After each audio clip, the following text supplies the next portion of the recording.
কুমিল্লা ৫ আসনের সর্বস্তরের জনগণকে বাংলা নববর্ষের শুভেচ্ছা জানিয়েছেন ব্যারিস্টার আব্দুল্লাহ আল মামুন। সোমবার ঢাকায় নিজ বাসায় নতুন বছরে সর্বস্তরের মানুষের মঙ্গল কামনা করে তিনি বিএনপির ভারপ্রাপ্ত চেয়ারম্যান তারেক রহমান ঘোষিত ৩১ দফা বাস্তবায়নে কুমিল্লা বিএনপি নেতাকর্মীদের ঐক্যবদ্ধ থাকার আহ্বান জানান। নির্দিষ্ট সময়ের মধ্যে সংস্কার শেষ করে নির্বাচন দেওয়ার দাবিও করেন অন্তর্বর্তী সরকারের কাছে।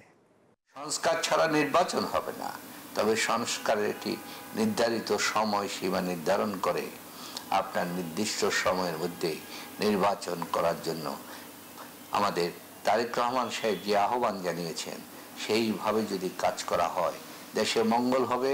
কুমিল্লা ৫ নির্বাচনী এলাকার সকল নেতা কর্মী সহ ওই এলাকার সমস্ত জনগণের কাছে আহ্বান জানাচ্ছি, আপনারা এই ৩১ দফাকে বাস্তবায়ন করার জন্য এবং তাকে প্রতিষ্ঠিত করার জন্য আপনারা ঐক্যবদ্ধ হন।